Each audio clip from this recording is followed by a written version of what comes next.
சற்றுமுன் வெளியான முக்கிய அறிவிப்பின்படி பொதுமக்கள் அனைவரும் பயன்பெறும் வகையில் தமிழகம் முழுவதும் பேருந்து போக்குவரத்தில் புதிய மாற்றங்கள் கொண்டு வரப்பட்டுள்ளன.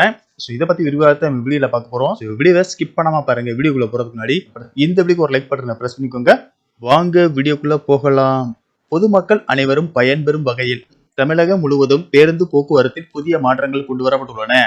வார இறுதி நாட்கள், தொடர் விடுமுறை நாட்கள் மற்றும் பண்டிகை நாட்கள், பௌர்ணமி, அமாவாசை ஆகிய தினங்களில் தமிழக போக்குவரத்து துறை மாநிலத்தின் பல்வேறு பகுதிகளில் இருந்தும் பயணிகள் சொந்த ஊர் செல்லவும் ஆன்மீக தலங்களுக்கு செல்லவும் சிறப்பு பேருந்துகளை இயக்கப்பட்டு வருகிறது.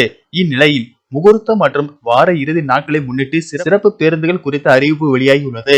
இது தொடர்பாக அரசு விரைவு போக்குவரத்து கழக மேலாண் இயக்குநர் வெளியிட்டுள்ள செய்திக்குறிப்பில், ஜூலை 11, 12, 13 ஆகிய வார விடுமுறை நாட்களை முன்னிட்டு சென்னையில் இருந்தும் இதர இடங்களுக்கு மற்றும் பிற இடங்களில் இருந்தும் கூடுதலான பயணிகள் தமிழகம் முழுவதும் பயணம் மேற்கொள்வார்கள் என எதிர்பார்க்கப்படுகிறது.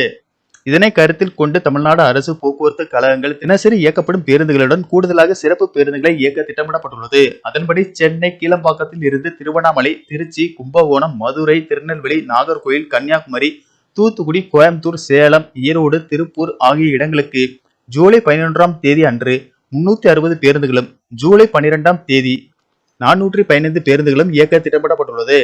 சென்னை, கோயம்பேட்டில் இருந்து திருவண்ணாமலை, நாகை, வேளாங்கண்ணி, ஓசூர், பெங்களூரு ஆகிய இடங்களுக்கு ஜூலை 11ஆம் தேதி வெள்ளிக்கிழமை அன்று 55 பேருந்துகளும், ஜூலை 12ஆம் தேதி சனிக்கிழமை அன்று 55 பேருந்துகளும் மேற்கூறிய இடங்களில் இருந்தும் இயக்க திட்டமிடப்பட்டுள்ளது. மற்றும் பெங்களூர், திருப்பூர், ஈரோடு மற்றும் கோயம்புத்தூர் ஆகிய இடங்களில் இருந்தும் பல்வேறு இடங்களுக்கும் 200 சிறப்பு பேருந்துகளும் இயக்க திட்டமிடப்பட்டுள்ளது. மாதவரத்தில் இருந்து ஜூலை 11 மற்றும் 12 அன்று 20 பேருந்துகளும் சிறப்பு பேருந்துகள் இயக்கப்படுகிறது. மேலும் ஞாயிறு அன்று சொந்த ஊர்களில் இருந்து சென்னை மற்றும் பெங்களூர் திரும்ப வசதியாக பயணிகளின் தேவைக்கேற்ப அனைத்து இடங்களில் இருந்தும் சிறப்பு பேருந்துகள் இயக்கிட திட்டமிடப்பட்டுள்ளது. மேலும் தொலைதூர பயணம் மேற்கொள்ள இருக்கும் பயணிகள் கூட்ட நெரிசலை தவிர்க்கும் பொருட்டு தங்களது பயணத்திற்கு www.dnstc.in மற்றும் மொபைல் ஆப் மூலம் முன்பதிவு செய்து பயணிக்க கேட்டுக்கொள்ளப்படுகிறார்கள். எனவே பயணிகள் மேற்கூறிய வசதியினை பயன்படுத்தி தங்களது பயணத்தினை மேற்கொள்ள இதன் மூலம் தெரிவிக்கப்படுகிறது. நன்றி, வணக்கம்.